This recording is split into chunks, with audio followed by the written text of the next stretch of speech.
Okay, we'll go ahead and get started. I presume you're still hearing me. Yep, I think my mic is still on. Thanks everyone for joining today. This is Mpls working group session in IETF 110. It is a virtual online meeting. We are meeting today for 2 hours. Myself, my name is Tariq Saad. Loa Anderson and Nick Lehman are the working group chairs for this working group, and we have Mac Chen as our working group secretary.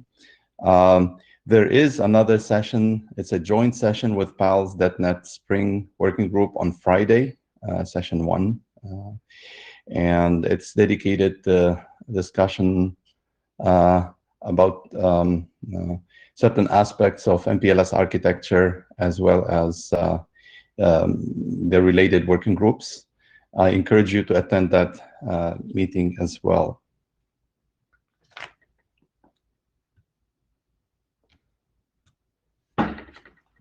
This is the Note 12. It governs the contributions and participation in IETF. For people who are new to IETF, we encourage them to go through this Note 12 and get acquainted with it.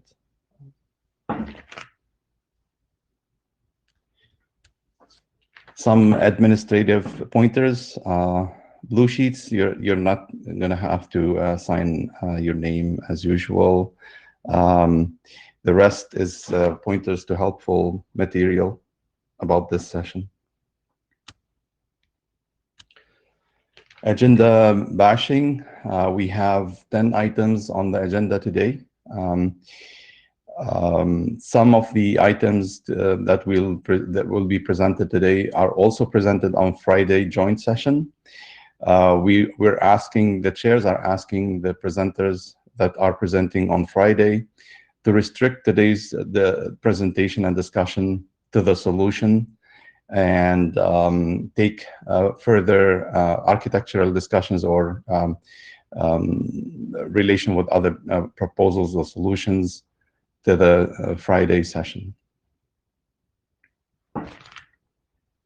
Other than that, we ask the presenters to stick to the time allotted to the slot and leave some room for the questions and answers. Anyone has any feedback on the agenda, please speak up. I'm going to have to count on you, Nick, or Loa, to let me know if there's anyone on the mic. Otherwise, I have to keep flipping to the shared window, to the original home window. So again, we have 10 items on the agenda today. Okay, there's no one in the queue. Yes. All right, in terms of errata, we have one errata that was reported since last IETF 109. This is an editorial errata. It's a pointer to a section that doesn't exist. I think it'll get accepted.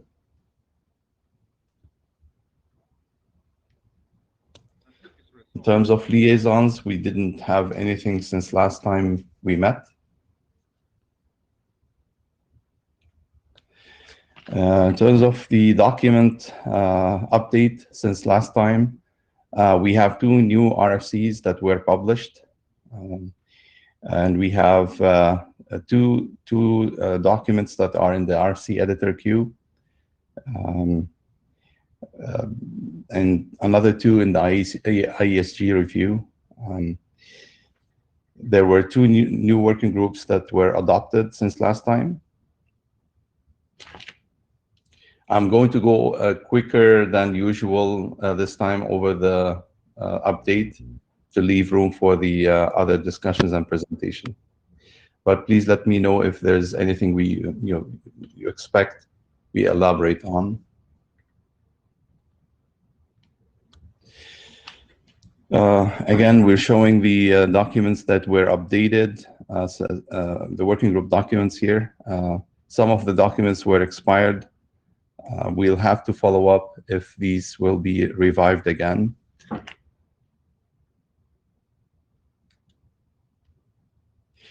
The documents listed in blue color are on the agenda.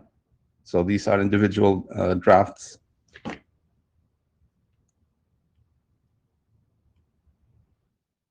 And with this, I'm gonna stop and ask if there's any comments or feedback. Any individual wants to comment before we start with the presenters.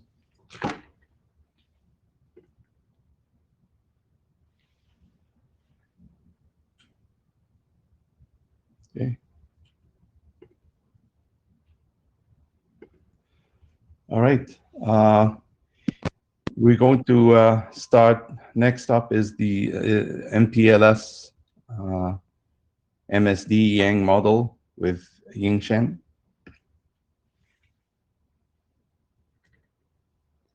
Ying Shen, can you hear me? Yes. Hi. Hi. Hello, everyone. This is Ying Zhen from FutureWay. I'm going to present a Yang data model for Mpls MSD. Next slide, please.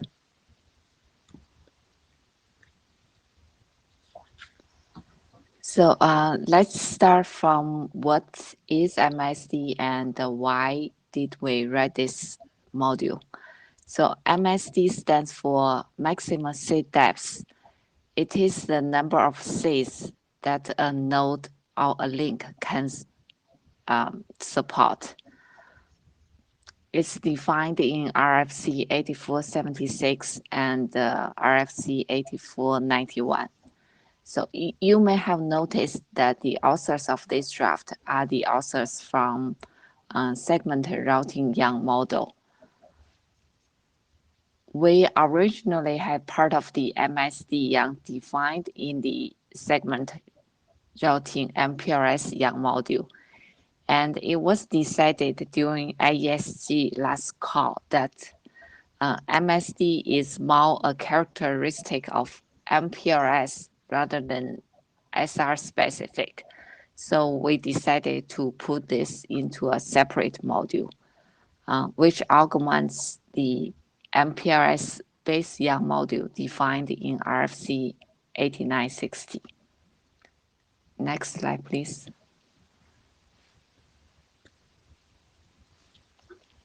So this slide shows the tree diagram of this module.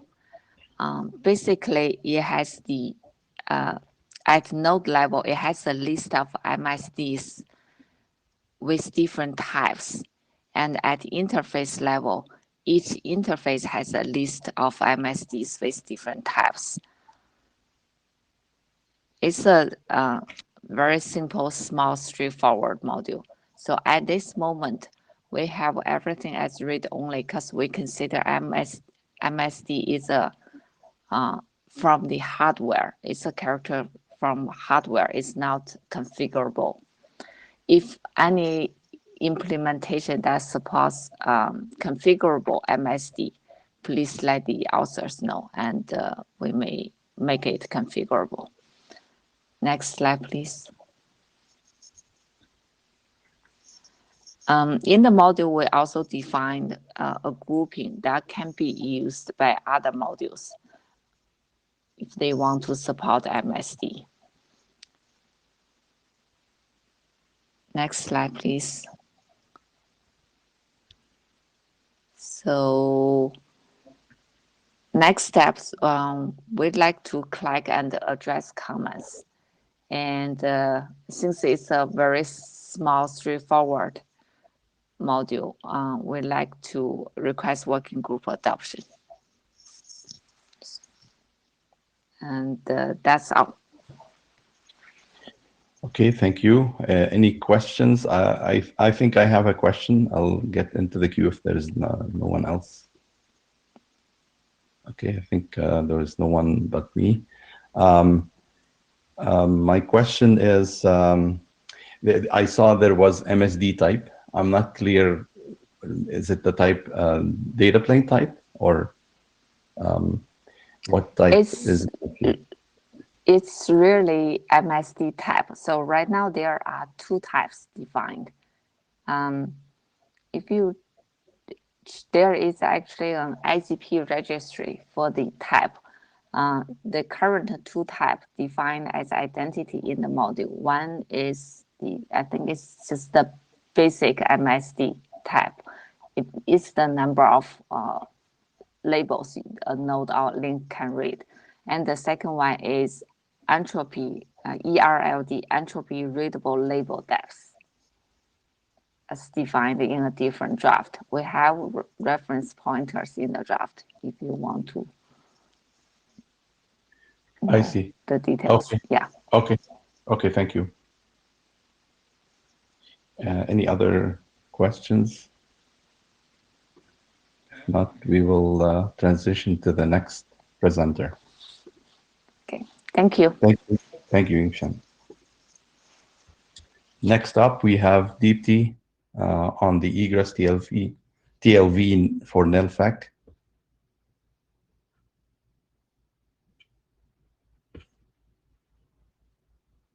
Deepti, okay.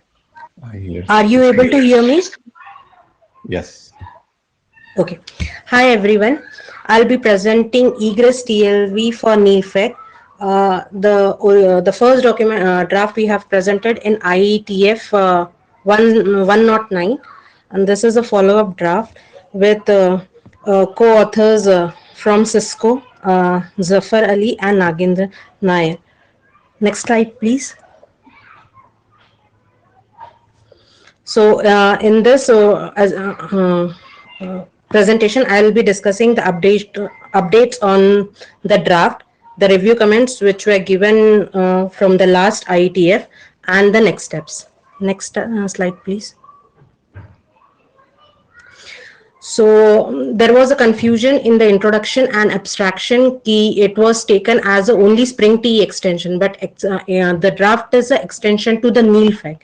So many times it is not possible to have the FEC validation due to some of the FEC not supported on some of the routers, like routers are not upgraded or the FEC is not present, like for binding SID or static label. So in that case, we cannot go for the FEC validation. To overcome these things, we went for the NELFAC. Now NELFAC has different problems, which is like misforwarding can occur,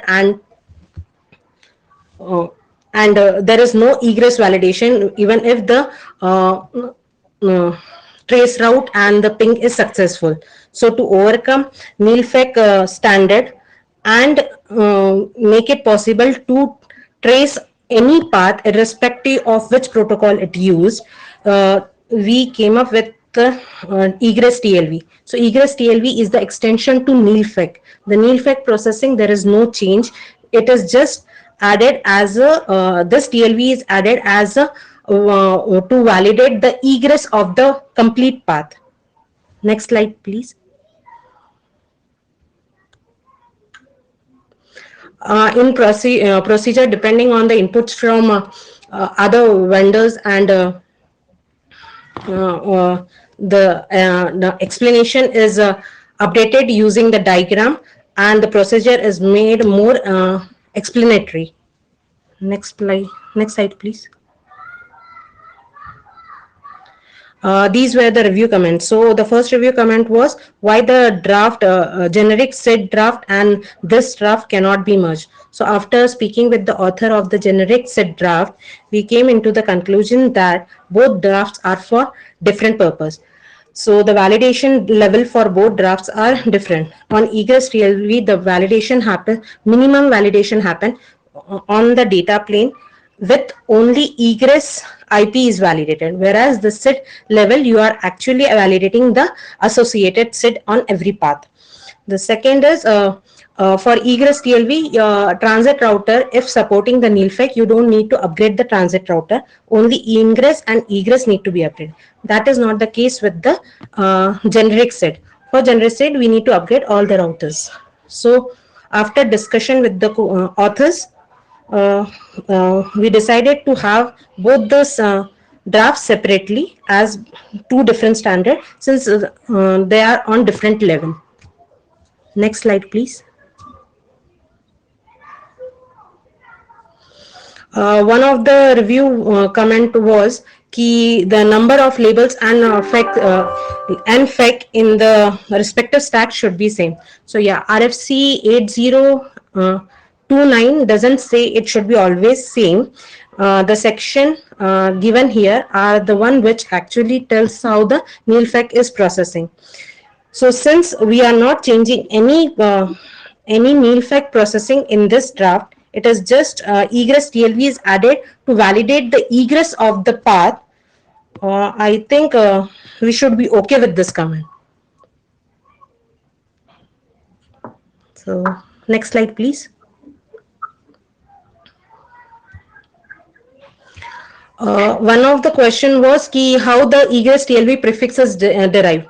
So if it is the adjacency set, label set, or any kind of set, the egress TLV prefix is not decided on the based of the label used in the path or the LSP used in the path. It is the egress of the complete path. So where the path ends, that will be the prefix for the egress TLV. So irrespective of any set you used in the label stack or label, will the egress TLV prefix will be the end of the path. Next slide, please.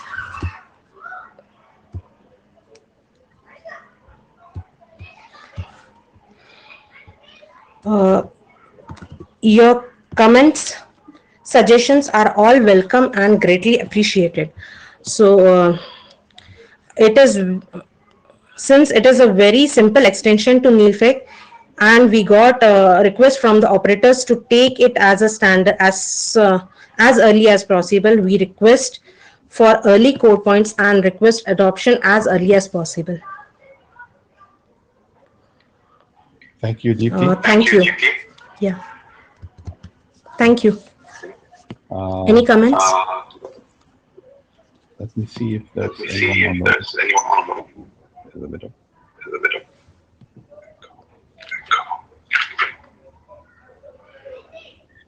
I don't see anyone on the mic. So thank you. Your request for adoption will be recorded, and the chairs will discuss it and take it forward. Thanks, Deepti. Thank you. Okay, next up, we have Shraddha and team on the interdomain OEM for SR networks.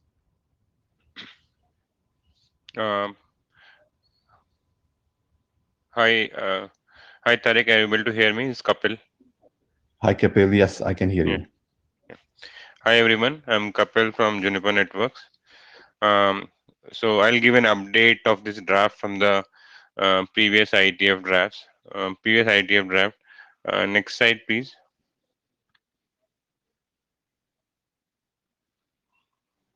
Yeah, so agenda is update from the last version. We have got few comments about segment sub TLV and SID type structures and asking for INA update, INA allocations.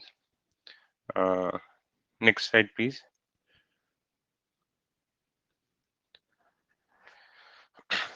Just to set the context for everyone, so this draft was added for to support interdomain ping and trace route. The response for ping and trace route comes via IP. So in the interdomain case, egress will not have IP connectivity to ingress. So ingress can add a reverse path segment TLV, which will give us the Mpls header for the reply to come back from egress to ingress. So few points. This is an optional TLV, comes in echo request. It can appear in any order before or after target fetch TLV, fetch tag TLV. There should be no assumption that it will follow any TLV. It may appear in echo reply message in the case we are doing trace route and building TLV, building it as we go and as we go and trace the network. It can be built dynamically also. So yeah, this was just to set the context. We'll come to the changes in the next slide. Next slide, please.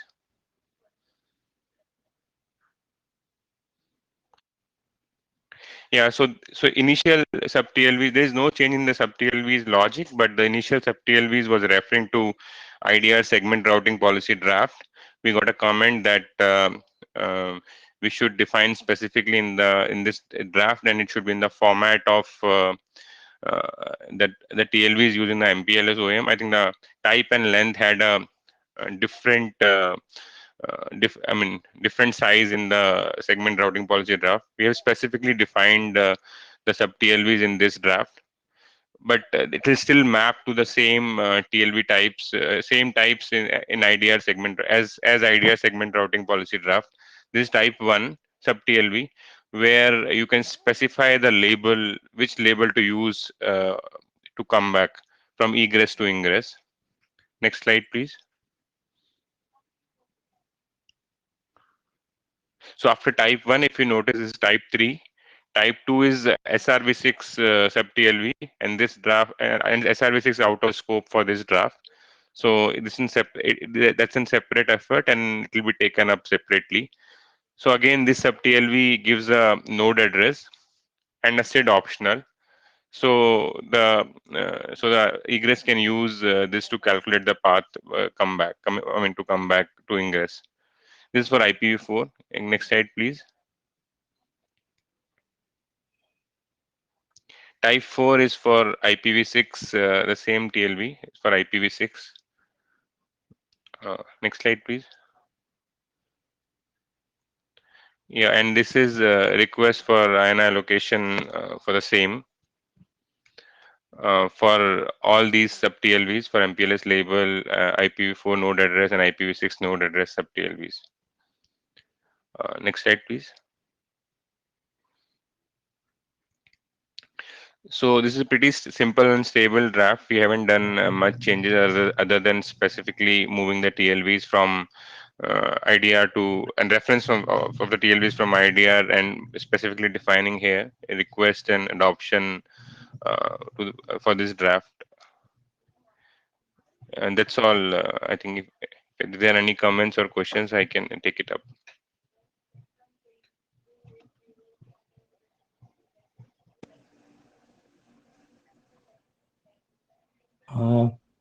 I see there are. Yeah, two people in the queue and one remark. Loa has problems with audio, so I'm currently debugging his audio settings. Just let you know. Okay.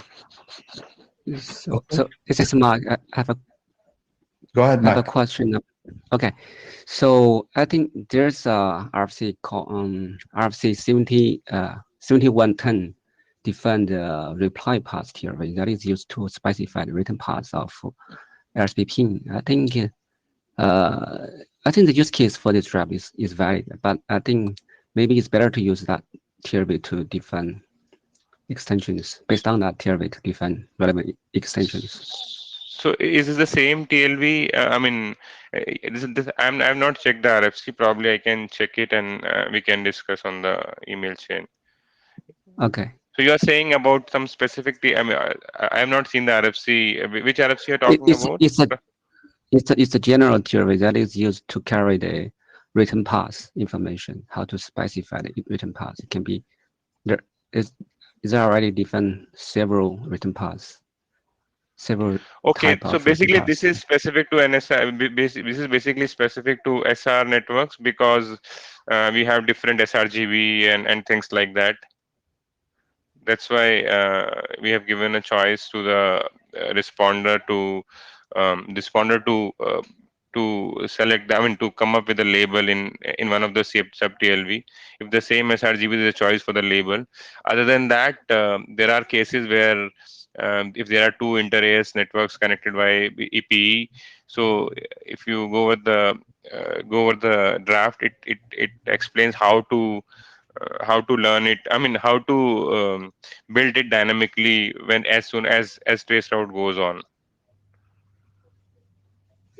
Okay, I think we can discuss offline. Yeah, sure. Okay. Okay. Greg is next. Greg, okay. So I have a question about your type 1 TLV. Have you looked at Spring BFD document? Spring BFD document introduces non-fact TLV to define the return path for the reverse path for the BFD session. And non-fact TLV, it does include the stack of labels, and it's specifically for the Mpls use case.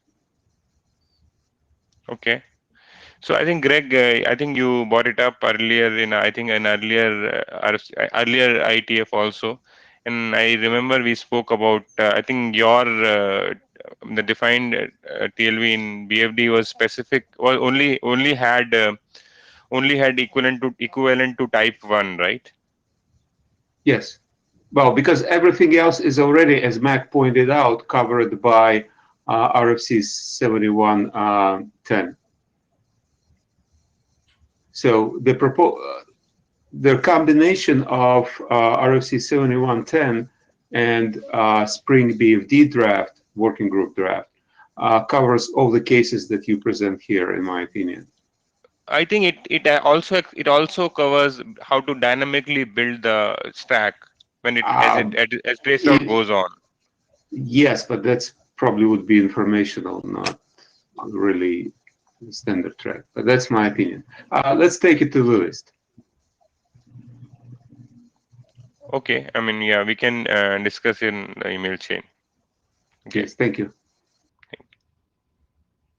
All right, thank you, Greg. Anyone else in the queue? No, it's empty now. Okay. All right, thank you, Kapil.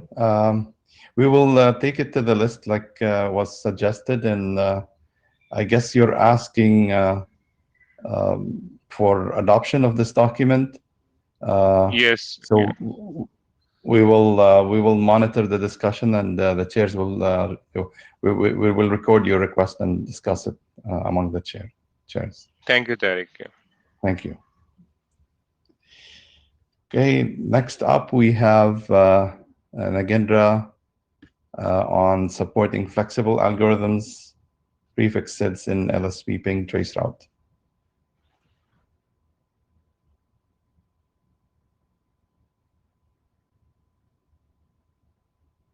Is it Nagendra that's presenting, or I can double check?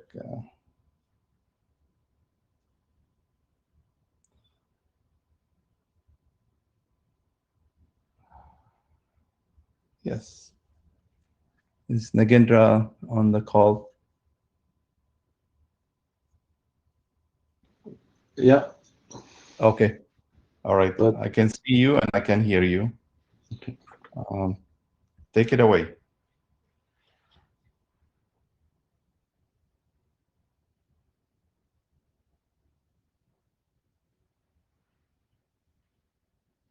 Hi, Nagendra. Can you still are you still in the meeting? I guess.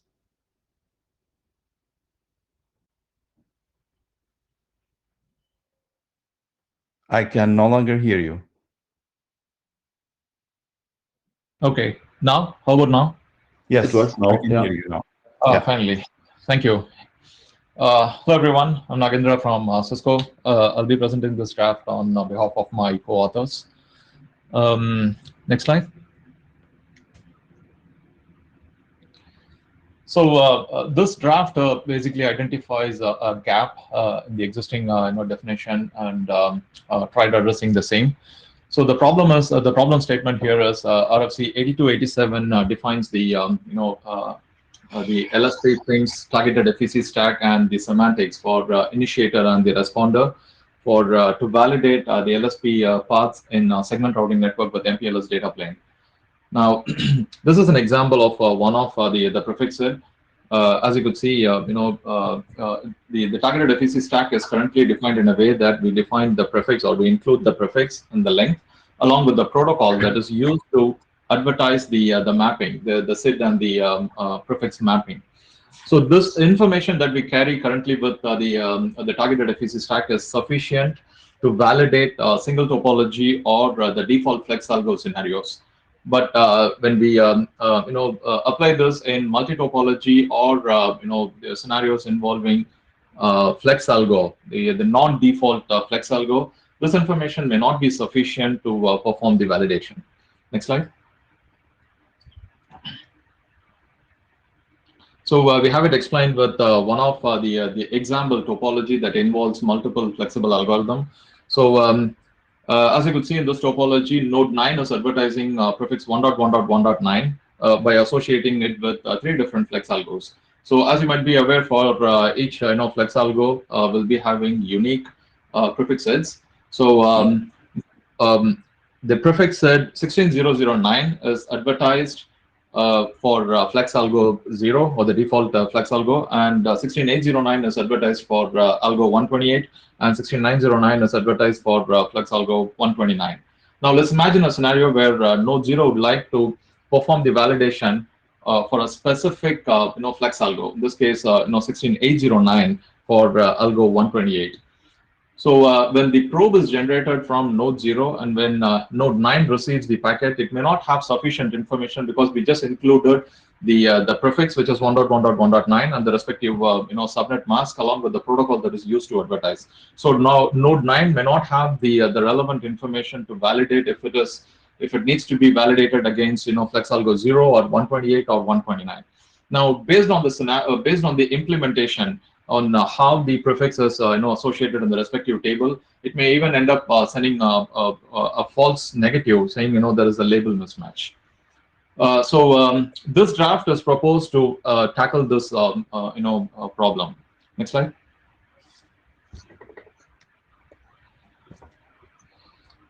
So this draft basically does 2 things. One is to extend the existing targeted FEC stack sub-TLB defined for IPv4 and IPv6 prefix set, and the next one is by proposing new targeted FEC stack for multi-topology. So let's now first look into the extension of the existing one. So the IPv4 and IPv6 prefix segment ID, which are defined by RFC 8287, have a field of 16-bit, which is reserved. So this draft split that 16-bit reserve field into 2 different fields, and the 8-bit, the first 8-bit field is used as the algorithm field. So this is backward compatible because if it is the default flex algo, then the value will be 0, and so all the 16 bits will be set to 0. So this is backward compatible to the existing implementation, and if the validation needs to be done for a non-default flex algo, the respective algo field will be included in this new field. Next slide. So the next one is defining new targeted FEC stack for multi-topology. So in addition to the previous one, which is prefix, the length, protocol, and the algo, the multi-topology extension is included. So this is a new targeted FEC stack sub-TLB being requested to the INA. So the multi-topology ID is appended to this. So this will be used to identify which topology that we are trying to validate. And this draft proposes this extension for our new targeted FEC stack sub-TLB for both IPv4 and IPv6. Next slide.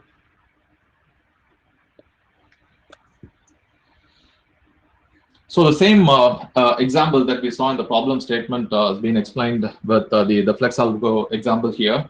So again, this is applicable for multi-topology as well. So going back to the same topology, now with the introduction of this new fields, like for example, the algo field in the targeted FEC stack, when node 0 would like to validate the LSP path towards prefix 1.1.1.9 over the algo 128, it can include the relevant algorithm ID in the targeted FEC stack that could be used by node 9 to perform the validation against the right control plane entry, and it can send the relevant response to the initiator. Next slide.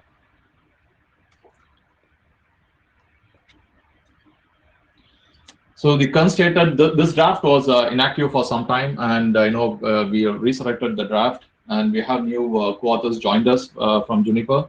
We as a next step, we are seeking the work group's feedback. So please feel free to read and share your comments. Thank you. Any questions? Thank you, Nagendra. Yeah. Thank you, Zach. I do have a question if there's no one in the queue. Sure. Okay, I think I'm the only one. My question is about flexible algorithm. The term flexible was for, if I'm not mistaken, was for the user-defined range from 128 and onwards. Does it cover the standard algos as well? Is it the correct term that you want to use? Yeah. So I mean, it includes the standard algorithms as well. So yeah, that's a good comment. We can Yeah, just I can't remember right now if Flex Algo covers the whole algorithm space or just the user-defined one. Yeah, we'll check that and we'll update the terminology accordingly. Okay, thank you. Thank you. Okay. I guess nobody's on the mic. Thank you, Nagendra. Yeah, thank you. We'll move on to the next presenter. And we have Yao or Greg on MPLS-based service function path, consistency and verification.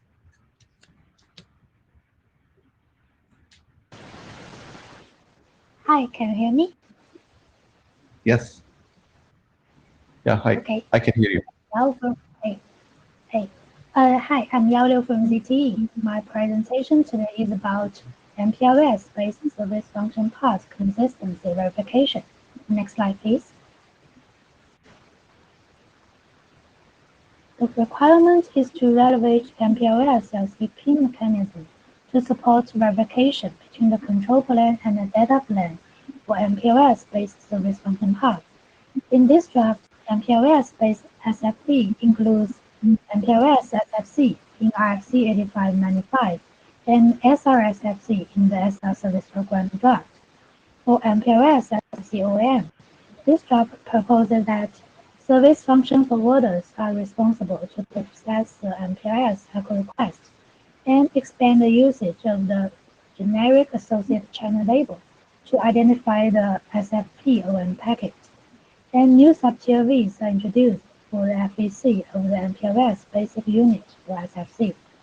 As for SRSFC OM, it is based on LSP for SR MPLS. Next slide, please.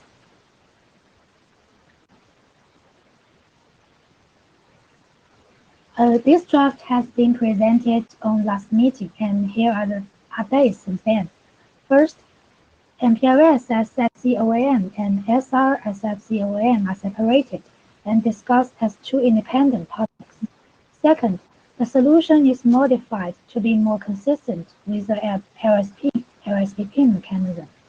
SFC validation TLV and its sub-TLVs defined in the previous version are deleted, and SFC basic unit new sub-TLV is defined in this version. Its usage will be described in the following slides. We also add a reason about why in MPLS SFC, service function forwarders are responsible for MPLS echo request processing. That is, in MPLS SFC, the packet forwarding decision is made by service function forwarders based on the basic unit. Service functions may not be aware of the FEC or the label stack. And note that the draft updates IFC 8595 is added, and the paragraph in IFC 8595 that this draft want to update is changed. The terminology section is updated for better understanding, and there are also various editorial changes. Next slide, please.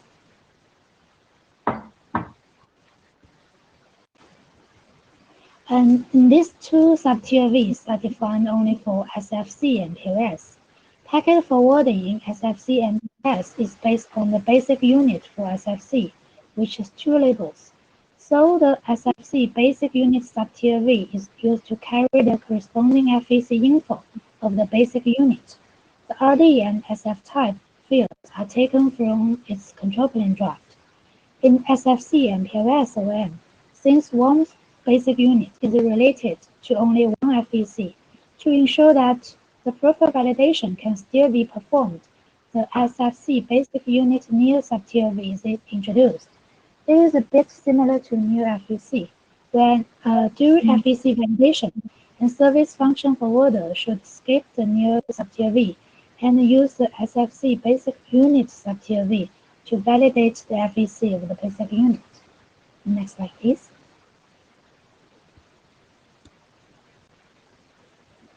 And this page summarizes the theory of operation when sending an MPLS echo request in SFC MPLS.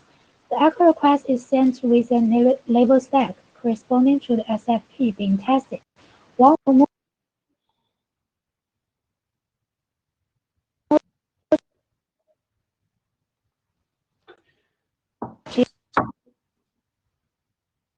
You're breaking up for me. also be carried. Is it just me, or everybody's hearing the No, voice? same here. So it's not only you. Okay. Yao, you may want to Sorry. repeat the last sentence. We could not hear you well. Can you hear me now? Yes, I can hear you.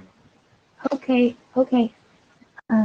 The network condition is not so well, so I'll continue. Okay.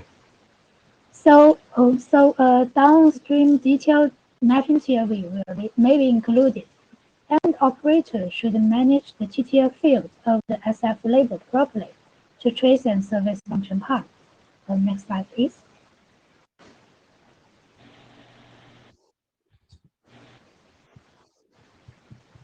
And here gives two examples of sending the MPLS echo request.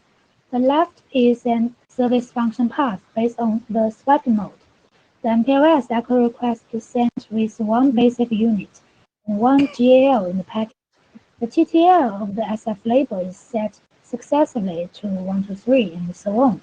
And the right side is an SFP based on packet mode. If the operator wants to validate the FEC for SF2, which is connected to SFF2, the GL is putting two basic units in the echo request, because when the packet leaves SF1, the first basic unit and the GL in it will be swiped. In the FEC step, the basic unit near subtier V of basic unit 3 may be carried. It is in order to ensure that the number of labels in downstream TLV correspond to the number of FECs in the FEC step. So SF2 also can enter the FEC validation procedure as an intermediate node. And this is the next slide, please. Okay.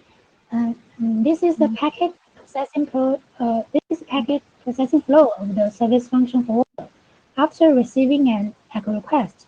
As introduced before, if the SFC context label is followed by a special purpose label, GL, it is recognized as an SFP or an packet. Then the SFF will decrease the TTL in SF label. If the TTL after decrease is not zero, the OM packet is processed as introduced in FC 8595. If TTL is decreased to zero, the OM packet is sent to the local control plane. Next slide, please.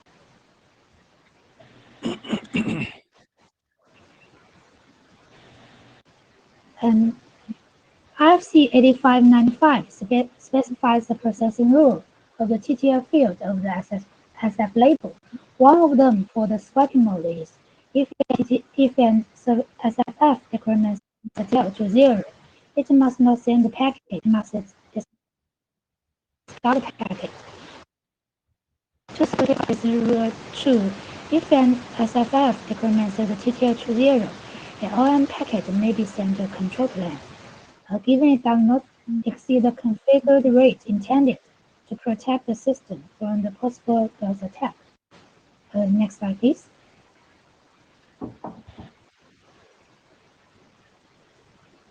And we welcome feedbacks and comments.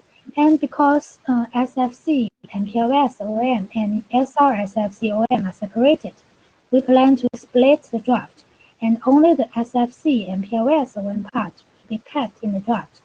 and would like the working group to consider adoption of SFC and PLS OEM. And that's all. Thank you.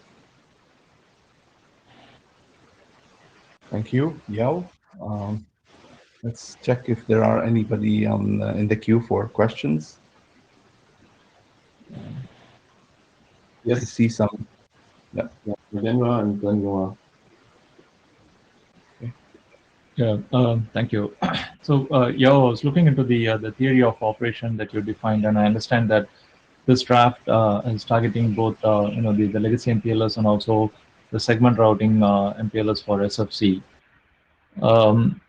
I mean, the SR based SFC is going to be a stack of segments that will steer the traffic, be defining the relevant service functions. So I'm trying to understand how this theory of operation is sufficient for SR SFC, because it simply says decrement the TTL and SF label, which may not be the case. And if we were to directly pop and steer it to the next service function without any additional check on the transit SFFs, then I'm worried we are not actually doing the actual validation. We are. It's more like forwarding it towards the next service function forwarders. Any thoughts on that? Sorry that the network didn't work well, so I only hear part of the question. So first, if I don't understand right, you can correct me. And if the in this draft we in the next version we're only going to discuss about the MPLS SFC defining FC8595, and you will leave the SRMPLS FC to another draft. So is your question based on this? Yes, it's more on the SR SFC because I understand the legacy MPLS validation, but SR SFC to me it looks like the theory of operation may not be sufficient. So we just want to get some clarification on that.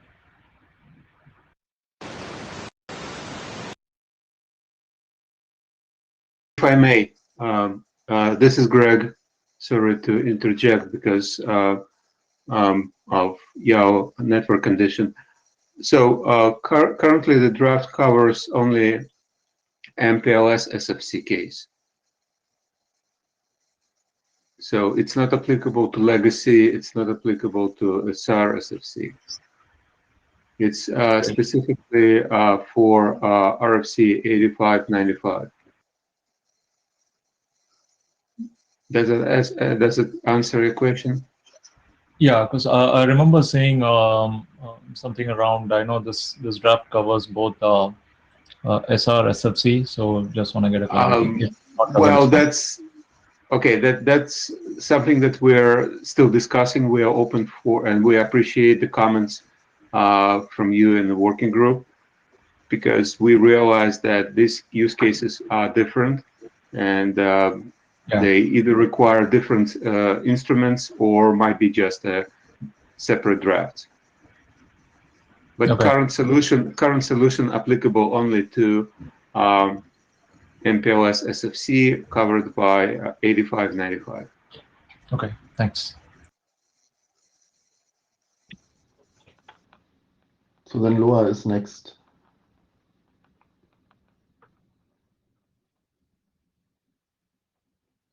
Hear me? Yeah. Okay. And I had a bad echo. Can you go back to the slide that talks about sub-TLVs 16 and 21?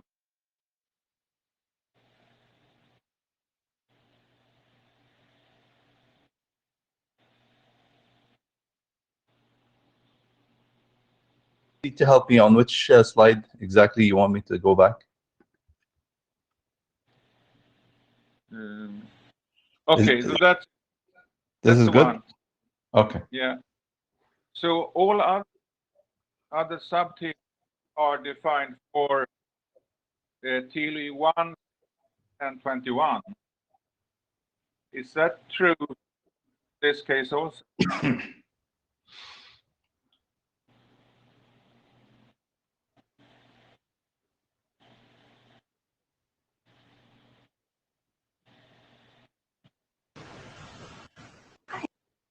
I'm back again. Can you Did hear you me? hear Nope. the question now? No, Oh. I see now.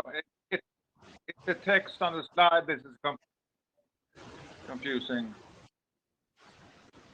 So I withdraw the. Oh, okay. Okay, so you're clear, Loa. Can we move on to the next? Tarek, you are next. Okay, good. My question is about the presence of multiple gals in the stack. If I remember correctly, the gal, when it was proposed, it was to be at the bottom of the stack, and the gash follows it. Are you updating in the RC that mentions this? Oh yes. What? Because the service function forwarder needs to identify that packets are OM packets in some ways. We think it's appropriate to use special purpose label to indicate that. Among the existing special purpose labels, the GL is maybe a suitable choice to identify the packet that this is the OM packet. Yeah, I'm aware that in the RC now, there's only must not be more than one GL in the packet. So if after discussion and the working group think that using the existing special purpose label is not suitable, we can consider to use a new special purpose label. But I think, yeah, we can discuss more about that. Okay. Yeah, just follow up on my question. Some hardware will assume that once they see the gal, the next is the gash, and there's specific bits that should follow for the gash header. At least the first nibble, first 4 bits.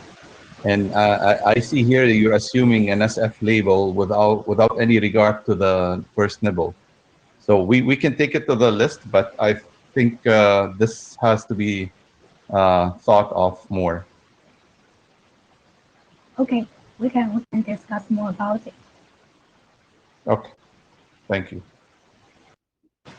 Anyone else in the queue? No. Okay, thank you, Yao. We'll move on to the next presentation. We have Rakesh on the MPLS data plane encapsulation for in situ OEM. Hi everyone, my name is Rakesh Gandhi, presenting this draft on behalf of the authors listed. Next slide, please, Tarek.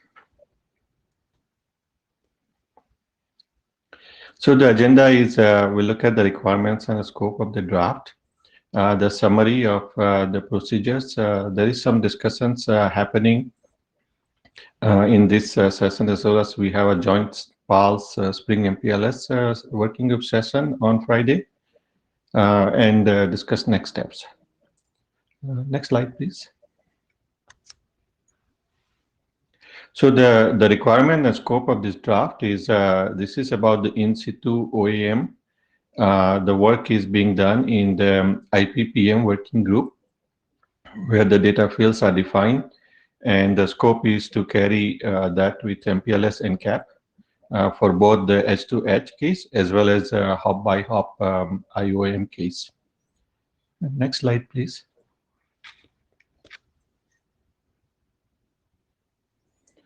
So we had the MPLS RT expert review done. Many thanks to the reviewers. we have defined a new IOM GSCH header with a new type for IOM. There were some requests to elaborate on IOM procedures, so we have done that as well. We clarified that label usage with respect to the IOM option types. There is some discussions happening for multiple GSCH and control word handling. Draft does talk about that, and probably there might be some more discussions in this area. Some editorial changes about not scope is not just SR, but it's generic MPLS encapsulation. So editorial changes were made for that. And then open item is to discuss the multiple GSCH control word headers. Next slide, please. Next slide. So a draft defines the GSCH header for IOM with a type for it. This allows to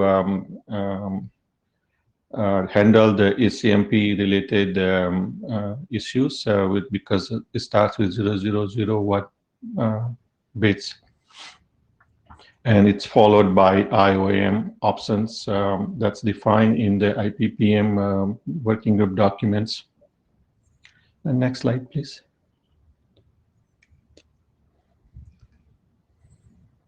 Yeah, so we just mentioned the header, so we can go to the next slide, please.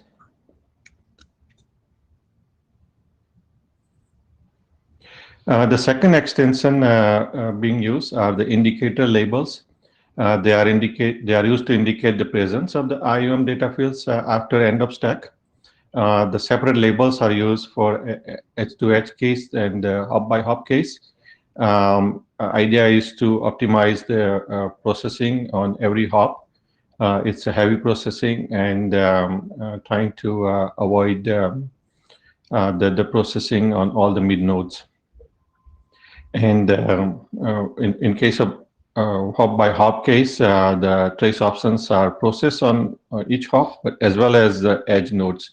Whereas in edge to edge case, it's only processed on the edge nodes. And next slide, please. Next slide. So this is a packet for a header. There is an indicator label with end of stack bit set for edge to edge case, followed by the IOM GACH, and it's followed by the IOM option types, and then the payload. So this is an example of edge to edge MPLS IOM packet header. And next slide, please.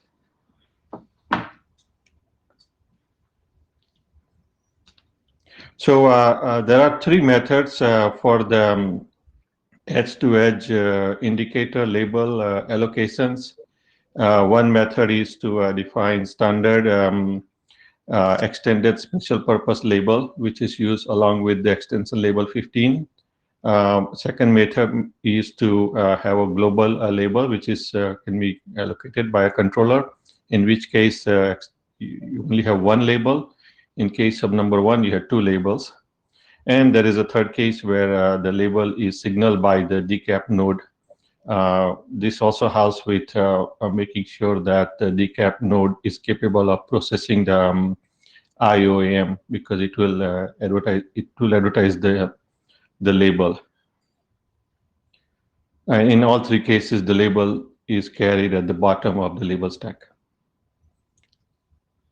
Next slide, please. So this is a comparison table for the three methods. What is the impact of the label stack size, and where does the indicator label added on the label stack? So the ESPL, there are two labels as mentioned, whereas in method 2 and 3, it's only one extra label, and it carried at the bottom in all cases. And next slide, please.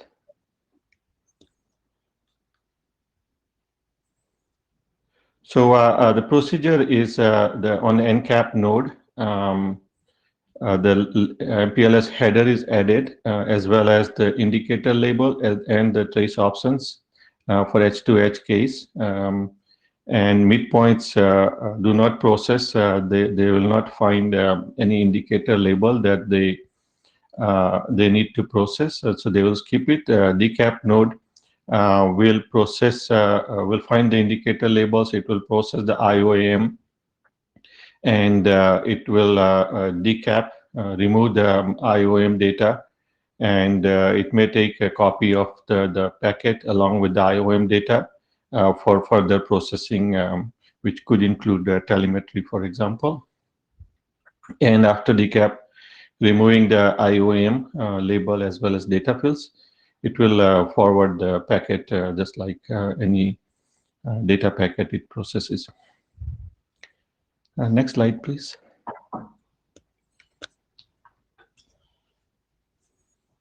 So in case of SR MPLS, there is a label stack. This was to answer a question, where does the path segment go in this case? So path segment would be added just before the IOM indicator label values. The path segment can identify the path, but it can still be used along with IOM headers. And next slide, please. And next slide. So the hop by hop IOM, again, there are three methods. This one shows an example of using one case with IOM FEC label. This would be the top label on the incoming packet. This is one example. And we will see there are three methods as well in the next slide, please.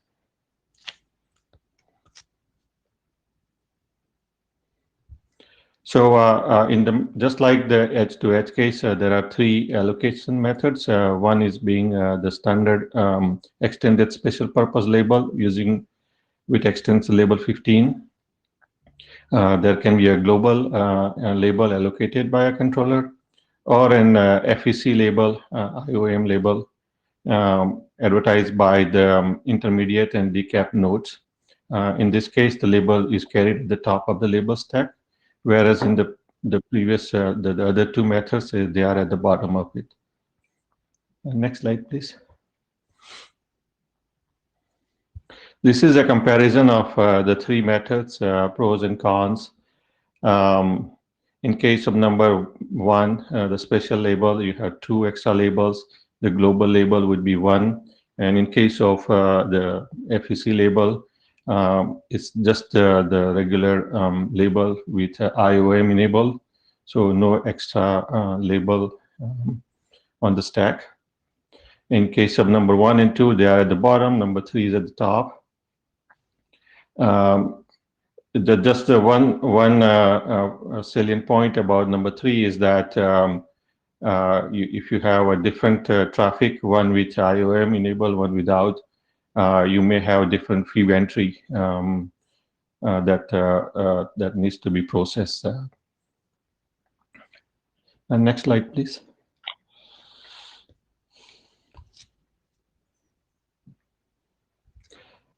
We will skip this. There is no IOM processing at the, sorry, there is extra IOM processing on the mid nodes, but this is only difference. Next slide, please.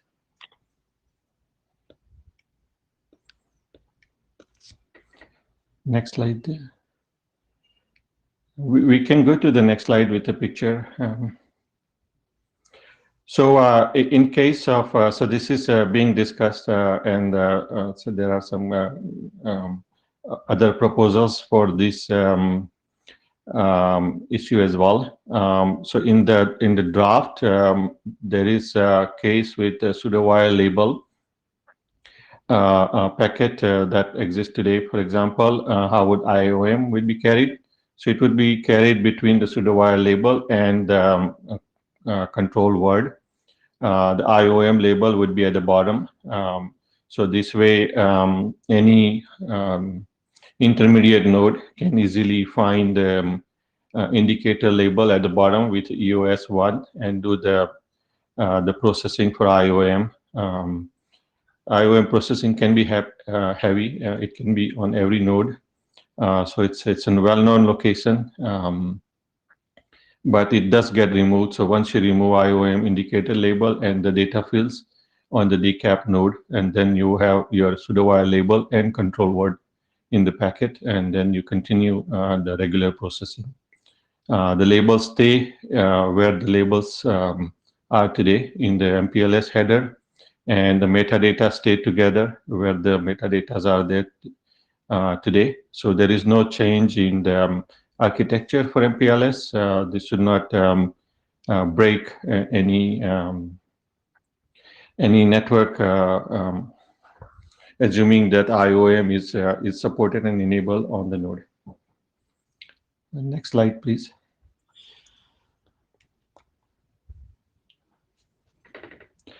This is an example with another control word, sorry, another GSCH type. In this case, it's the same idea. We have pseudowire label or indicator label at the bottom, process IOM, and then remove it from the stack. And what you have is another GSCH channel. These are metadata can be seen like TLVs. So you know the type, you know the length for it, and you can just find the next metadata. And there is one-to-one mapping between the label and the metadata anyway, so there is no ambiguity. Next slide, please. Welcome your comments and suggestions. We will have some more discussions on Friday as well on the last topic with multiple GSCH and control word. And we are requesting working group adoption for this document. Thank you. Thank you, Rakesh. Dick, anyone in the queue? Let me add myself as well. Yeah, Kireti is in the queue. Kireti, go ahead. You can hear me? Yeah. Yes. Yeah, I just wanted a quick pointer forward to the draft I have below regarding the special purpose labels being used in this draft. Actually, it applies to a few other drafts that have been presented today. So I would ask people to wait for those slides and understand what the proposal is and how that changes the request for special purpose labels. Thanks. Thank you, Kiriti. Thanks, Kiriti. So Tarek, you are next. My question, Rakesh, is about the edge-to-edge special purpose label. Since you're going to assign a new gash type for this IOAM metadata, why not use GAL, the already allocated special purpose label? It is the one that indicates there's a gash following. The way it's defined, the GAL on the decap node will punt the packet. And in this case, we are forwarding the packet. This is carried by data packet. So packets get forwarded downstream. Whereas in case of GAL, which is used for OAM packets, they get terminated on the node. So that's how the GAL is defined. But definitely, if I mean there is existing network with that behavior, we could update the RFC, but there is an implication on the existing network. Okay. Thank you. I guess you are going to consider the case, or you already considered the case of presence of a GAL within the stack. And is there any order you're dictating and processing the payload of MPLS? Normally, So, the GAL follows the GAL immediately. I presume you are going to shuffle around things.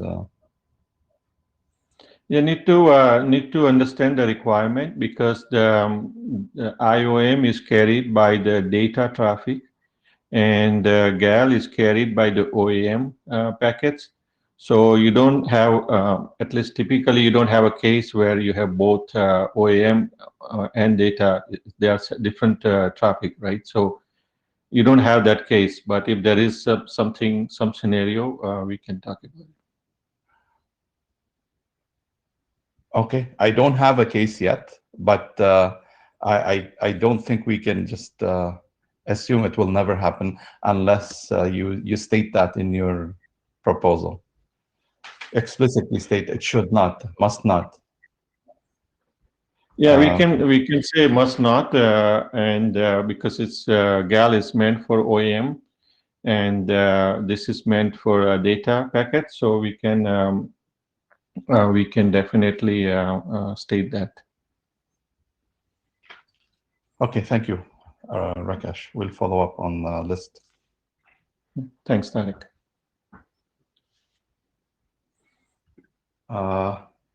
There's no one else in the queue. We'll move on to the next presentation. Thank you, Rakesh. Next, we have Jidong for Yes. carrying VTN ID in MPLS. Yeah. Hi, Tariq. Hi, everyone. Can you hear me? Yeah. Yeah. Okay. Okay. This is Jiedong, and I'm going to present this topic on carrying VTN ID in the MPLS packets. Okay, next slide, please. Here are some background about this work. The term VTN was introduced in the enhanced VPN draft in the TIS working group, which is basically a virtual underlay network with a customized topology and a set of dedicated or shared network resources.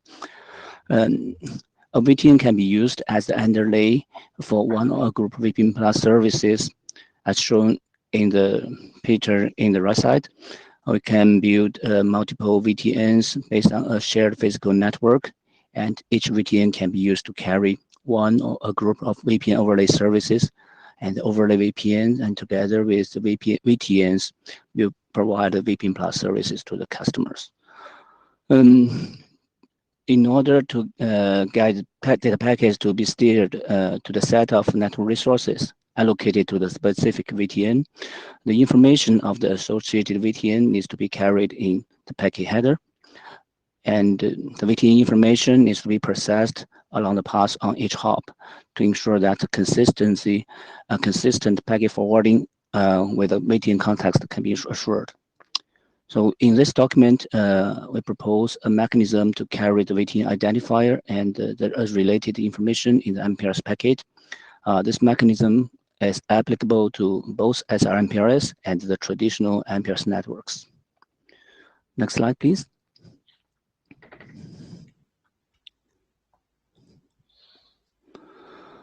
Okay, this page, we summarize the mechanisms in this document.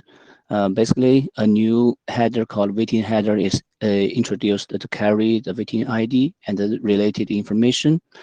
This header follows the MPLS label stack and precedes the header and payloads of the upper layers. The existence of this VTN header is identified by a special purpose label called a VHI, VTN header indicator. The format of this VTN header is shown in this picture. We need a nibble with the value 0010 to ensure that it is not interpreted as an IP header or ACH or control word. The length field is used to identify the length of the header in 32-bit words. And then we have this flags and reserved fields. After that, we have the VTN identifier, which is a 4-octet identifier. We may also carry some optional information about the services carried by this VTN. This length can be variable. For example, in the context of 5G network slicing, this can be the SNSSAI for the 5G network slices. Okay, next slide.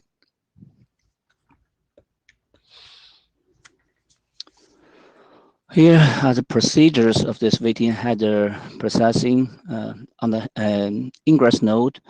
It can encapsulate the VTN header together with the Mpls label stack according to the traffic classification or mapping policy. On the transit nodes, and each node which can support this VTN processing, you look for the VHL in the label stack. And if there's a VHL, its forwarding will be based on both the top label and the VTN header. The top Mpls label will be used to determine the next hop, and the VTN identifier will be used to identify the local set of resources allocated to the VTN for processing this packet. And a service differentiator may be used to provide some finer grained differentiation and processing. On the egress node, the VTN header and the VHL should be popped, and to avoid this information leak to the another domain. Okay, next slide.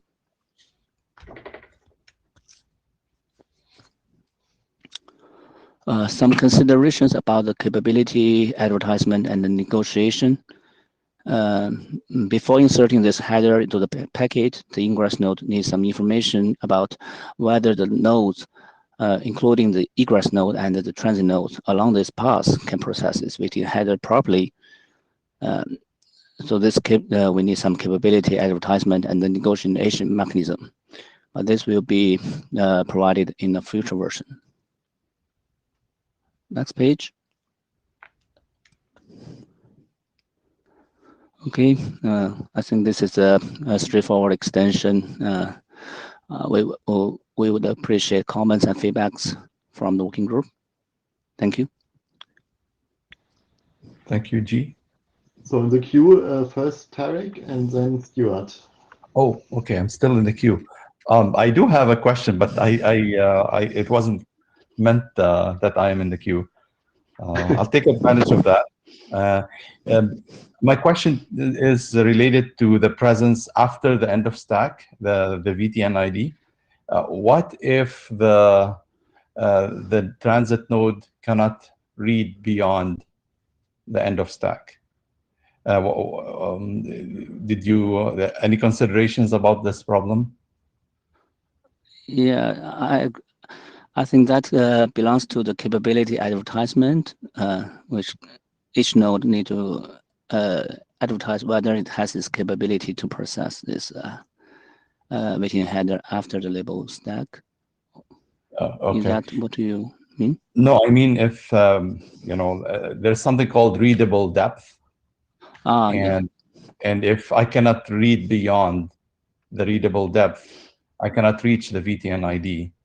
Then there are other proposals, G, where the ID, that this slice ID or VTN ID, slice aggregate ID we call it, is within the label stack, not after the end of label stack. So yeah, I guess maybe we should think more about the presence. Where do you want to put this identifier? Is it in the stack or after the end of stack? And what are the implications in both cases? Yeah, I agree. There are several candidate positions to put this information in the packet, and actually, there each has its pros and cons. Such as if we use like a header after the label stack, we have more flexibility to define its format and the length, and maybe it can be also variable length. This is some benefit of this. Also, as you mentioned, there's some cost we need to consider. So each one, we may need some more discussion about all these candidates. Okay. Anyone else, Nick, in the queue? Yes, Stuart and then Jeff. Okay, I'll remove myself then. Okay. Stuart, go on. Stuart, please go ahead.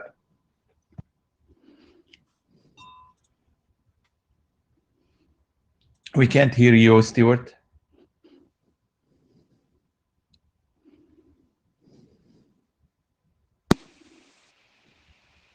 I'll type it in the. Oh, it's working this time, isn't it?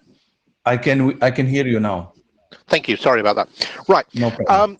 So we need to add this to the long list of metadata after the stack, of which there seems to be, every time I look in the MPLS area, there seems to be another one. So we need to add that to the list to decide what we're going to do as a community about this, and that's part of the reason for the Friday discussion. But I would add another point, which is this sequesters 0010 after the stack. Now, many years ago, I would remind people that this alias is with the IP version space. And many years ago, I struck as PALS chair or SUIT PWE3 chair. I struck an agreement with the internet area that we were taking two of them, 0 and 1, and we wouldn't take any more. I see that I think Beer has taken another one. I really think we need a discussion with INT about which of these we can safely take in order not to clip the wings of the IP designers.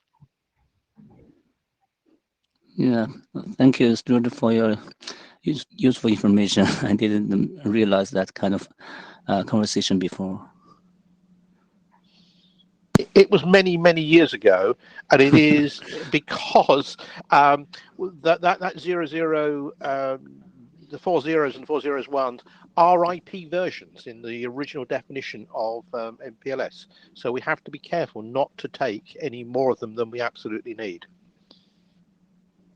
Okay, yeah, understood.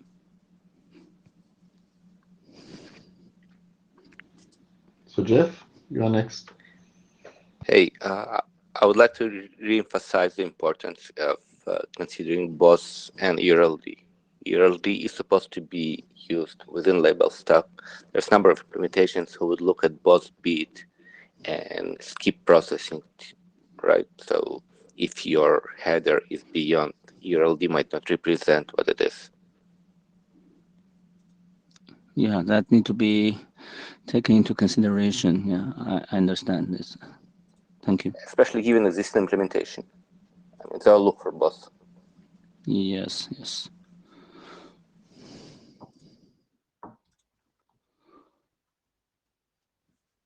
Anyone else, Nick, in the queue? No, queue is empty. Okay, thank you, G. We will move on to the next presentation then. And the next one, I think we have Julian presenting using entropy label for slice identification. Hello, everyone. I can hear you, Julian. Go ahead, fly away. Okay, thank you, Tarek. So I'm Julian Maric, proxying here for my colleague Bruno de Crane on presenting this draft on behalf of the set of co-authors that you can see here in the first slide. So can you move to the next slide, please? Okay, so the idea here is to carry new information within the MPLS stack, and especially the identifier that we could use for slice for configuration where we require some network slicing information. And this may look like a conflicting purpose with the idea of limiting the size depth of the MPLS header, the number of shim header that we use on the stack, especially in the context of the segment routing MPLS, where we know that the number of labels that we carry on a given packet is a scarce resource. So we'd like to balance between those both principles. Next, please. So the idea here is to consider existing fields that we already carry within the Mpls header stack. So brief reminder on the entropy label principle. It uses two label stack. The first one is the entropy label indicator to mention that there is something special following, and then the entropy label itself carrying the value to be hashed for balancing the traffic over the network over multiple paths.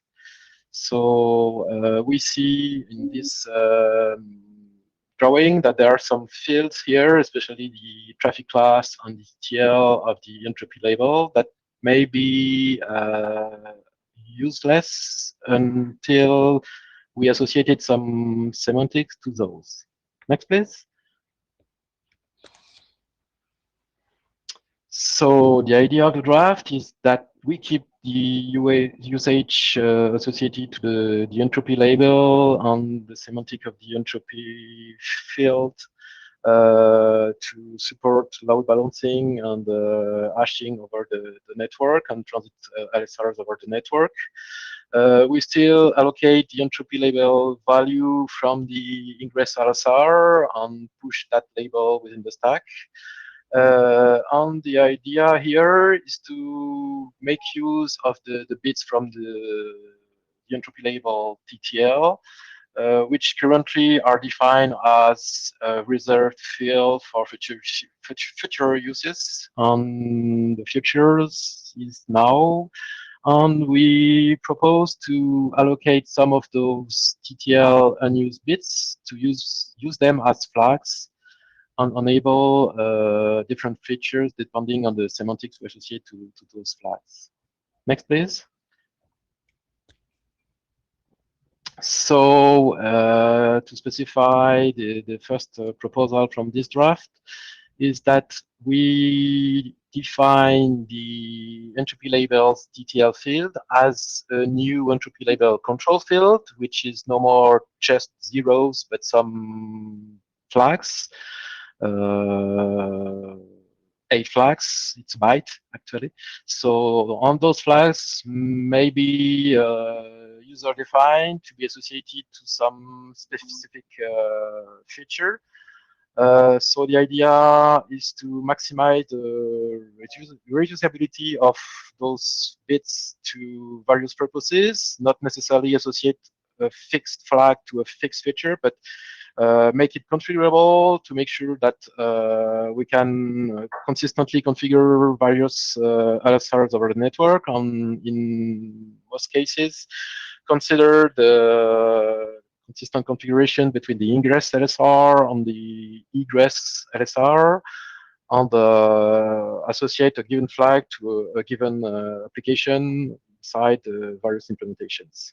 Next, please. The second proposal that this draft is suggesting is to make use of the previous flag set and define a first use case of those flags, which is associated to carry a slash identifier within the entropy label field. So the idea is to set a given flag consistently between the ingress and the egress, and allocate a value within the entropy label field that carries the slash ID in the most significant bit set, and use the remainder of the entropy label field bits as a usual value that is allocated by the ingress node, the ingress LSR, to enable the load balancing on hash feature. So the idea here is that it's backward compatible with existing processing of the entropy label header, so it doesn't break anything. It just makes use of unused bits. Oh, I lost the screen. Next, please. Okay.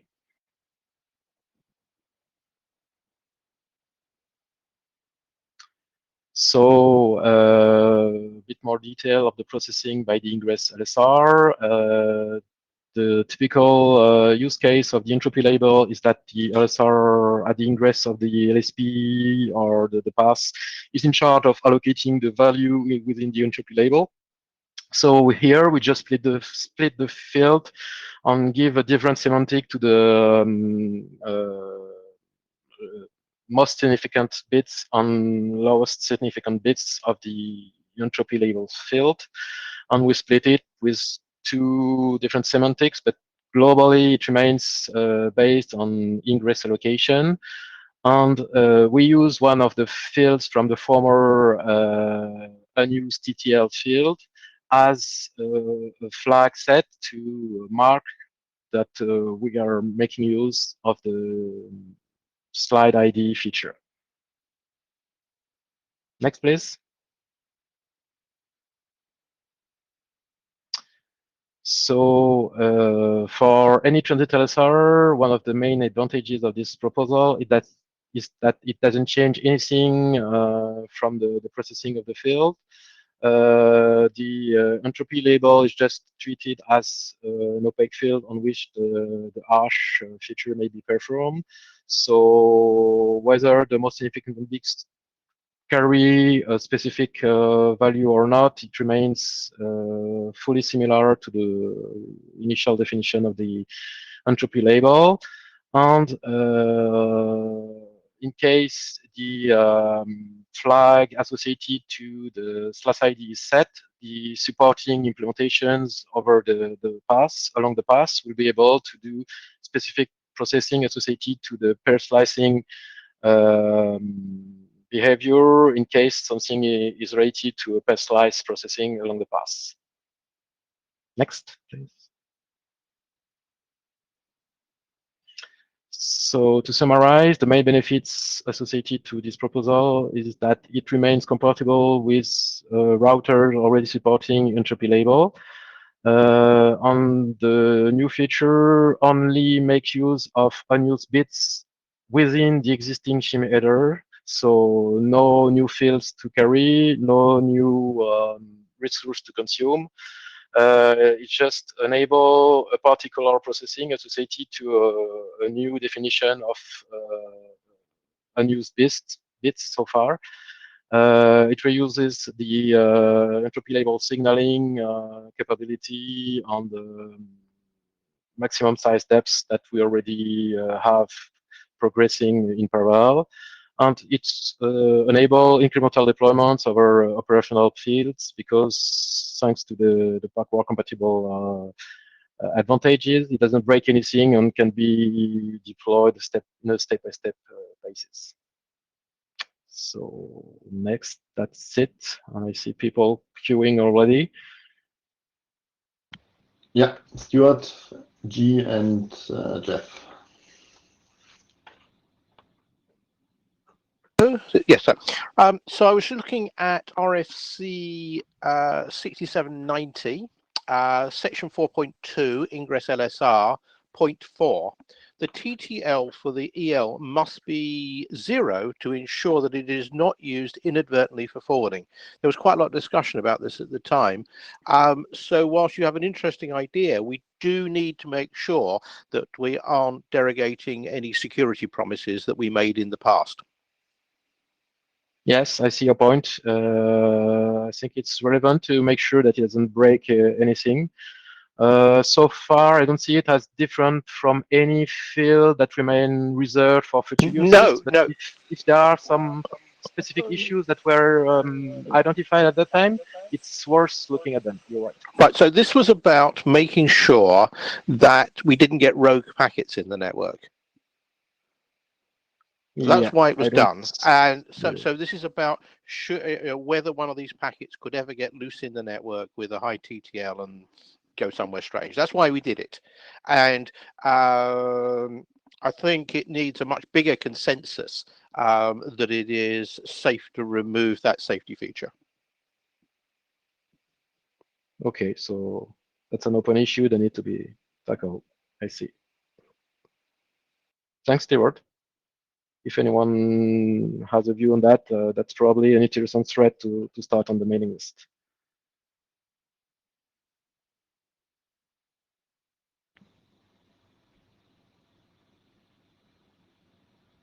It's a good point. I think we need to follow up on that, sure. G, do you want to go next?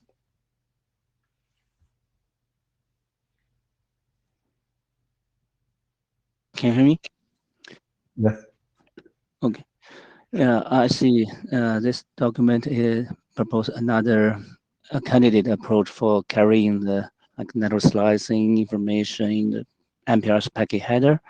Yeah, I think this is it mentioned it reuse some existing special purpose labels, existing MPLS label.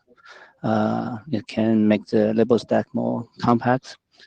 Well, it may also have some impact to the existing function, and may introduce some limitation to the new function, like the size of the ID you can carry in this existing label may be limited. Another thing is if some nodes as transit node can or cannot support this functionality, do we need some capability advertisement for it?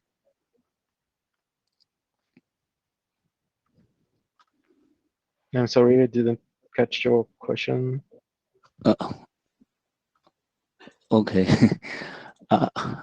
Let me I summarize. agree with your first part. With the summary is okay, but the last piece with your question had just a glitch. Could you repeat the last part, please? Okay. What I mean is, if you, basically this may change. It will change the behavior of the transit nodes, right? When they process this entropy label, do you think some capability advertisement will be needed to indicate which node can do that kind of processing, which node will not? That's an interesting question that could be considered. So far, there is no requirement to advertise this capability because processing the proposal and the proposed way or the proposed encoding there in the legacy behavior would be completely transparent and wouldn't break anything. So it's not absolutely required to advertise it, but maybe as an enhancement that could be considered. But since there is this flag proposal to make sure that the processing is consistent, it's not necessarily required. Okay, for the entropy label processing, maybe it's like you mentioned, it's transparent. Well, if we want to ensure that the whole path can do the slice-based processing, you may need some information about the capability on the transit node also. Yeah, path selection time when you want to do a very accurate path, yes, that could be a useful parameter to take into account at path selection time. Yeah, you're right. Yeah. My last comment is about the terminology. As you can see, we have the waiting IDs, slice ID, and perhaps a slice aggregate ID, referring to maybe the same thing. Perhaps we need to converge on a consistent description or terminology. Right. Clearly, yes, this is something that would be valuable to the working group as a whole. I agree. Okay, thank you. You're welcome. Hi, Julian. Thank you. Next, I thought I saw Jeff. Okay, Jeff, go ahead. Hi, Jeff. Hey, so if you're going to use entropy labels for forwarding, then you change fundamentally semantic entropy labels, right? It's optional for load sharing because it just increase entropy. If you don't read it, you can still forward the traffic. You don't load share it, it's good. Now, if it's used for forwarding, it's mandatory to be read. So in segment routing, your ELLI pair can be inserted at any depth, right? So we've got two constraints: how deep you can insert it, how many pairs, which is on ingress node, and then URLD, which is on transit. And they become mandatory since they're used for forwarding as well as on PC computation. You need to impose label stack that is readable across every transit node. I would really like to see these points addressed in the draft. Thank you. Okay, so I'll share it with the authors, and some of them are attending it there. So yes, I want to comment just Jeff, to clarify that I don't think we're stating that the slice ID is used for forwarding, but for slice aggregate or slice identification. The forwarding labels are in the stack. So this is just an ID that's embedded inside the, it happens that this is in the entropy, but it will dictate that the packet is part of this slice and nothing else.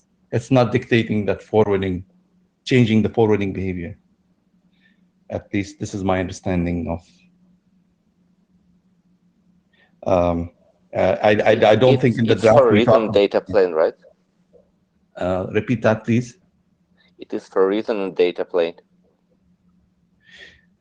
It's for slice identification. So you determine the packet belongs to this slice or slice aggregate, and that's what it means. It needs to be imposed. It needs to be read by someone. Indeed, yes. Useless. Correct. So it is imposed. To make sure that it is imposable and readable.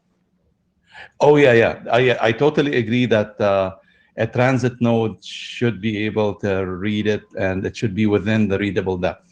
I agree with you.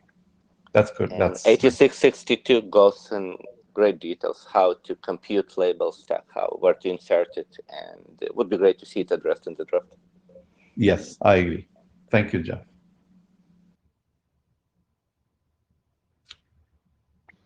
So Stuart and then Greg.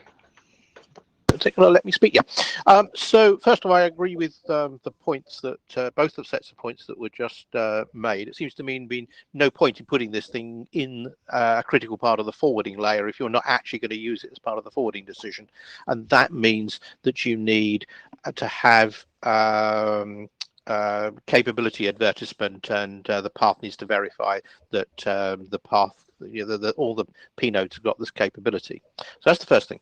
Second thing is that it seems to me that when you get to slicing, you also get into more sophisticated SLA and SLO, and the technique that was presented earlier, where you put the information under the label stack, if it can be made to work, does allow you to put more sophisticated SLA information down there. For example, latest time of arrival in terms of real time, as opposed to hop count and stuff.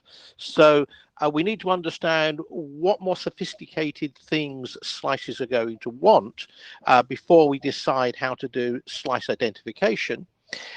Because otherwise we'll end up just doing this thing twice, and we'll have all the corresponding issues of interworking between multiple techniques trying to do the same thing.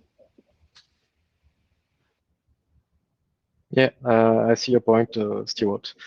It's true, it doesn't address all requirements associated to any given SLAs, but for simple cases, this proposal has the benefit of being easy to implement with respect to existing specified features. So it's a trade-off between what we need to achieve and what will be needed in implementation.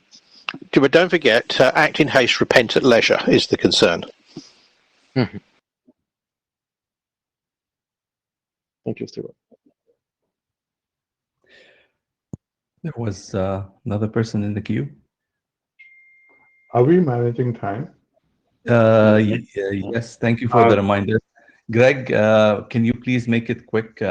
Yes, I just want to point that it appears that the wording in TTL for the entropy label is not equivalent to reserved, because it says that TTL must be 0, and it doesn't say it ignored on receipt.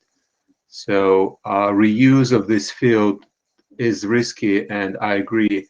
So it's a new capability that needs to be recognized and advertised and matched. Otherwise, it will be unpredictable results, and entropy label will be used for forwarding.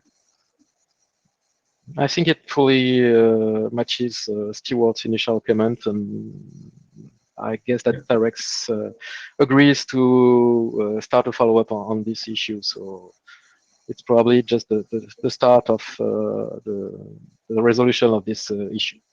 Point taken. Okay. Thank you. I totally agree. Let's follow up on the list on this.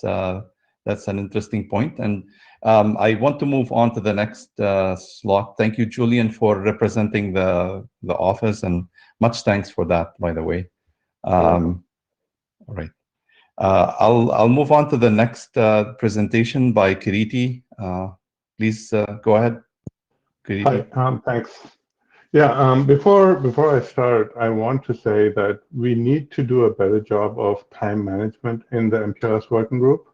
I also think we need to do a better job of organizing. I know that people have put in their requests for slots, and I don't know what the order in which we do that, but I think that needs to a long, hard look. Thank you. Anyway, I'm here. Yeah, I'm here. I've got 10 minutes, but that means that the next person after me doesn't have much time. If Julian's presentation had a lot of comments, this will have even more. So I'm not sure how we're going to handle that. But I think this is a pretty important presentation, and that's why.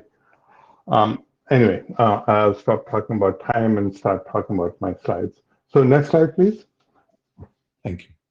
I should mention that there's a decent set of people who are on this, including Israel Malik from Broadcom.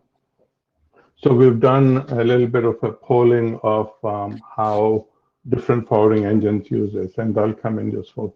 So anyway, the basic motivation here is there are lots and lots of requests for special purpose labels. And typically these special purpose labels ask the forwarding plane to do something. And so, for example, there's the no further fast readout, which effectively says, if you see this and you're trying to do fast readout, don't, just drop the packet. But then there are others that say, if you see this special purpose label, the following label is a slice aggregate, and that tells you how to treat the packet. It's a slice identifier. There's a path or flow ID that says, if you see this special purpose label, what comes after it is this flow ID, and then you can use that for accounting and stuff. But they also want to use it for this two-phase marking, and there's a draft that describes that. There's generic delivery functions. There's OM data possibly in the stack or beyond the stack. And so there could be a whole bunch of these. And of course, hopefully people are aware that we've already used up half the space, and all the existing requests for special purpose labels cannot be satisfied with at least the base special purpose labels. So you'd have to then go to advanced, the enhanced or extended special purpose labels. So given this background, we took a big step back and said, how can we accommodate this? And so next slide, please.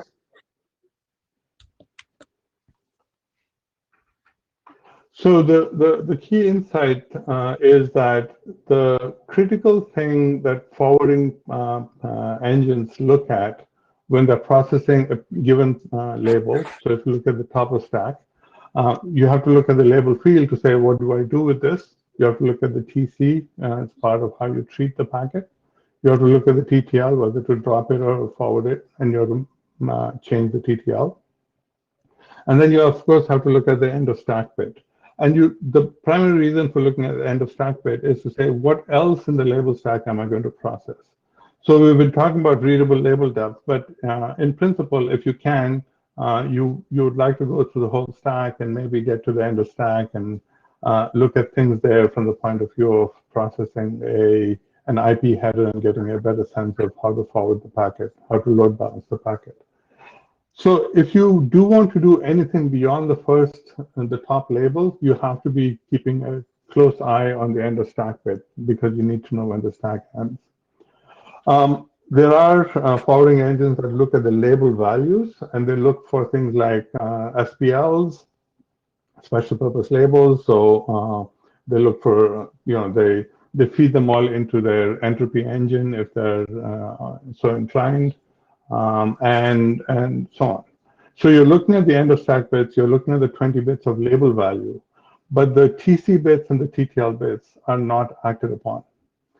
So then I mean, given that insight, the question is, if it is a special purpose label, and if we guarantee that that doesn't reach the top of stack, and if it does reach the top of stack, it is an error.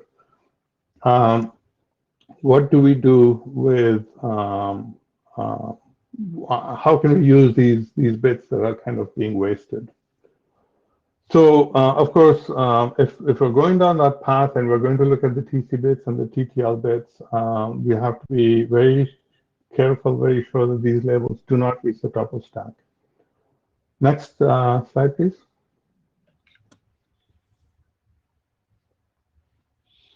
So defining a new special purpose label or even an extended special purpose label for every new feature is not a great idea. I mean, first of all, we're running out of regular special purpose labels, and this whole approach is expensive.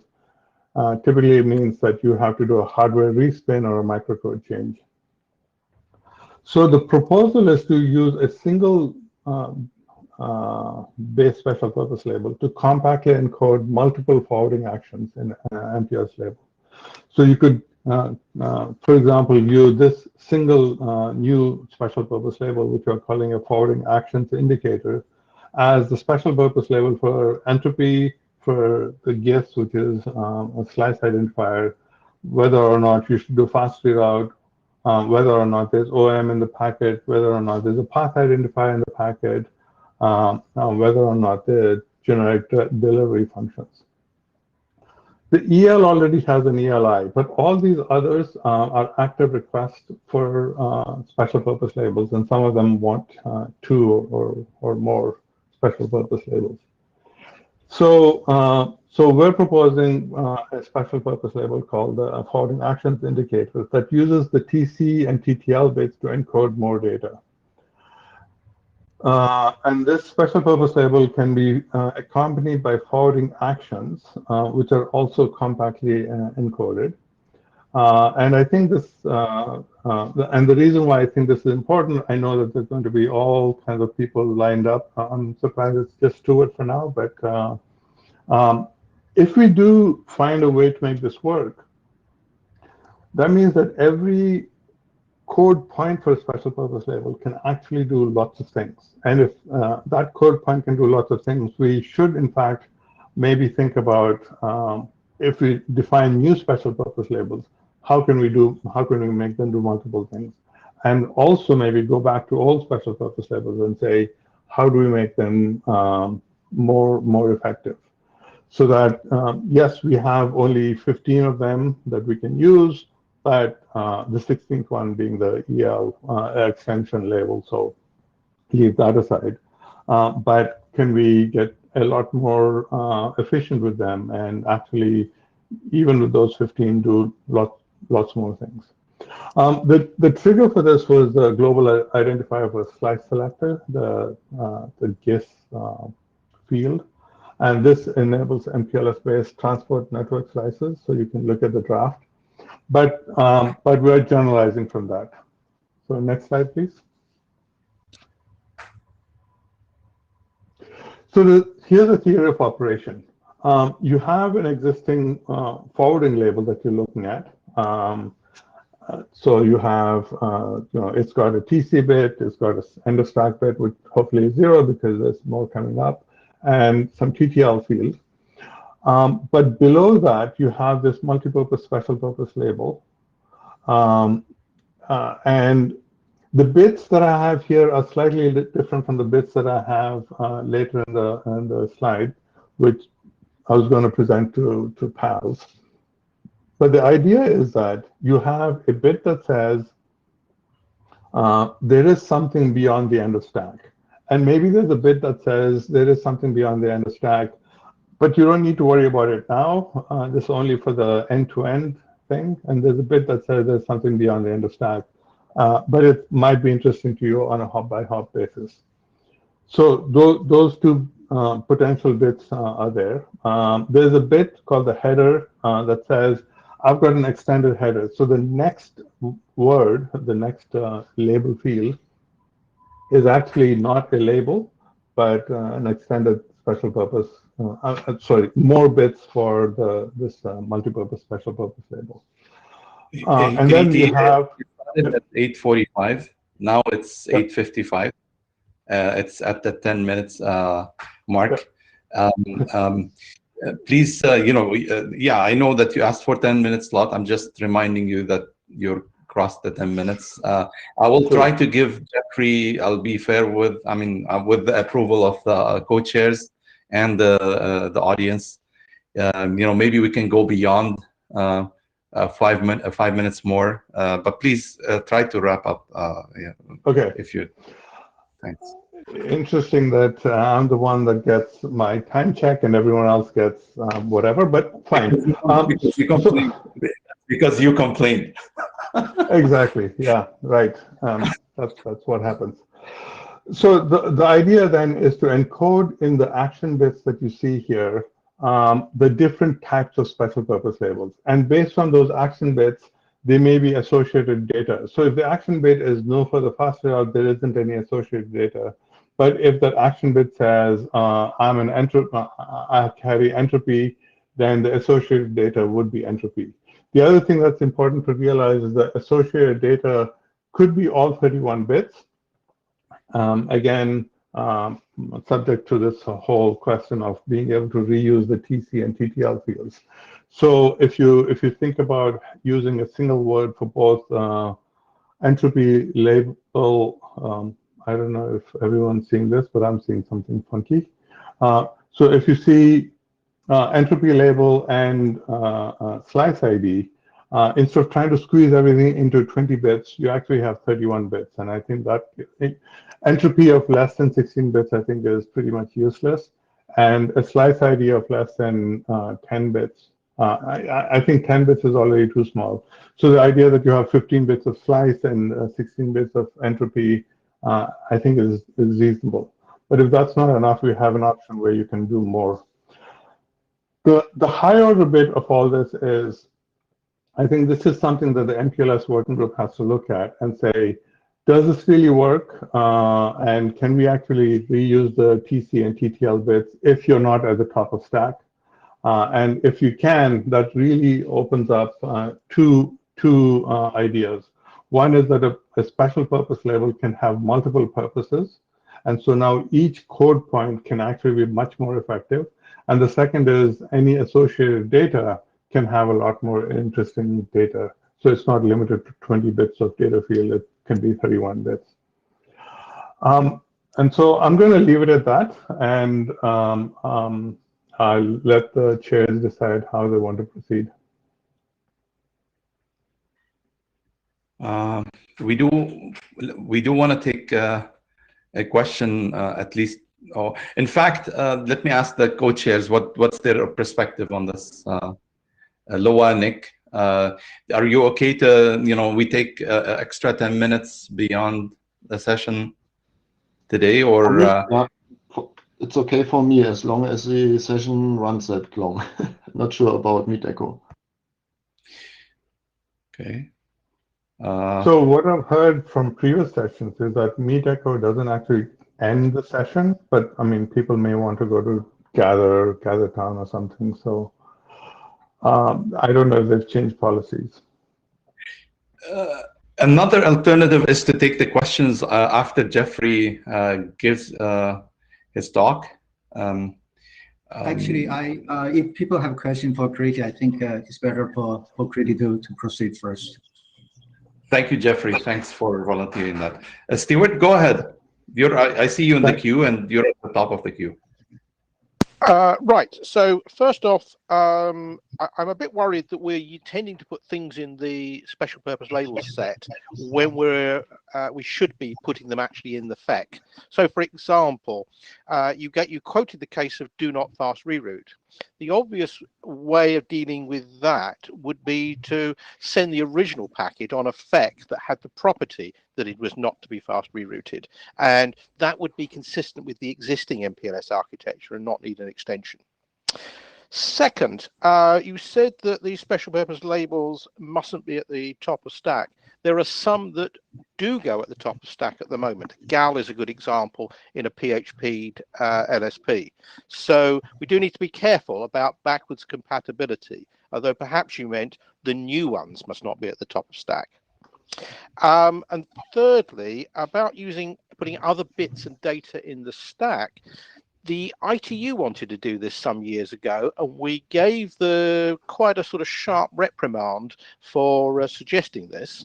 Part of the basis for that was that there was hardware that was deployed at the time that would actually fall over if you tried to do it. But we do need to be consistent with ourselves, or at least be prepared to justify why we have changed our minds, given the rather difficult conversations we had on this very topic not that many years ago. Thank you. If I can respond to that, thank you, Stuart.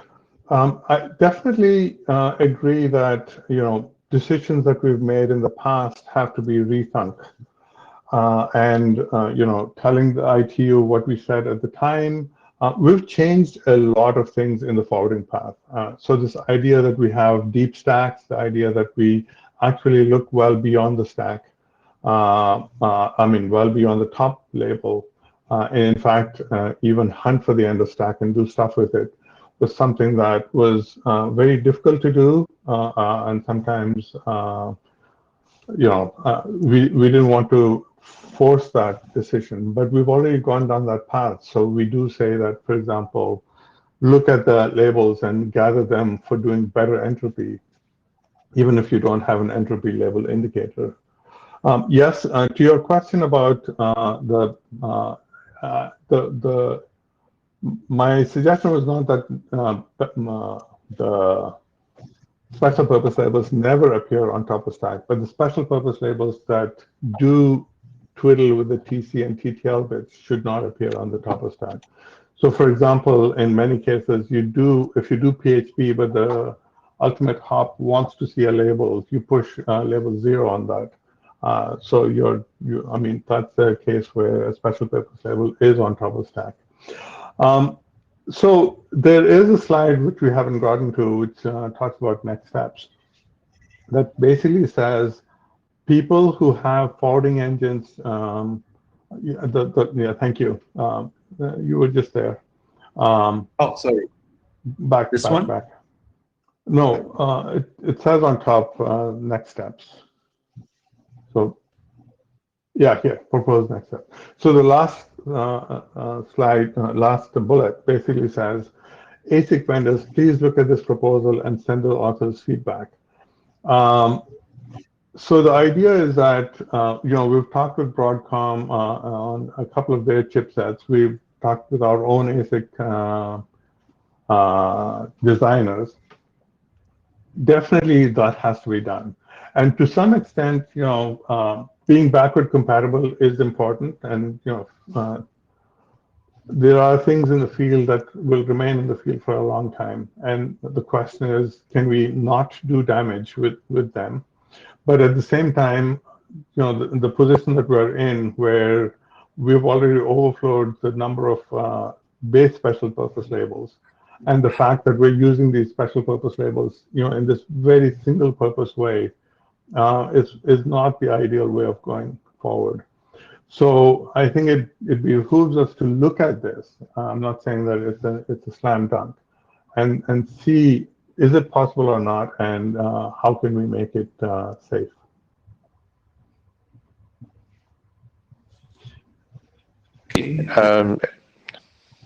Yeah. Go ahead. For your song. Hello. Yeah, I've just commented, and I find this the idea here and the concept here is very similar to a draft we submitted 2.5 years ago. It's about proposing extension header for MPLS to support a stack of network functions I think, in my opinion, our proposal is actually simpler and provide more features to allow us to quickly access any extension headers after the MPLS label stack. So if this idea is interesting, I urge the working group to re-examine our proposal as well. Thank you. Thank you. You want to add to that, Kriti? So I'm sorry, I missed that that draft. I will go and find it and look at it. But the idea here is that there is special purpose labels with data in the stack, and then there's data beyond the stack. And for the data beyond the stack, the idea is just to have a bit or two. The reason for 2 bits is from the IOM proposal. So you can have a bit saying there's data beyond the end of stack, but you don't need to see it until you're there egress. And there's another that says there's data beyond the end of stack, and you might be interested in seeing it even if you're a hop by hop, a transit router. But we're basically assuming that what comes beyond the end of stack is self-identifying. So it's in a TLV format, and you know how much there is, so we don't have to do a lot of stuff there.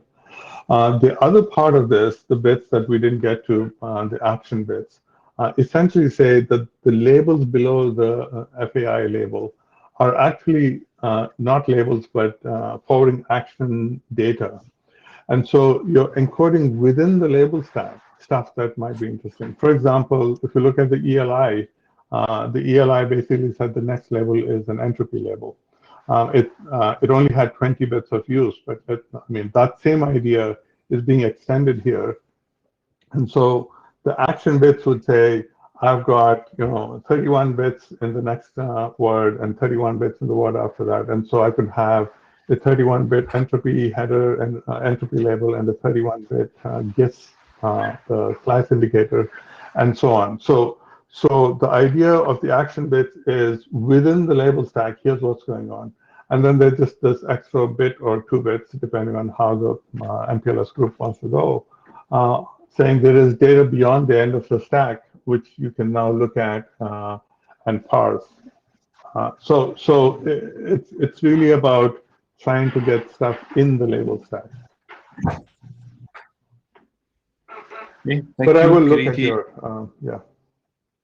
Oh, okay. I don't think we can take more questions.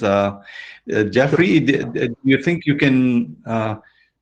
Thank you, Kiriti. Thanks a lot. I think we can follow up on this on the list as well.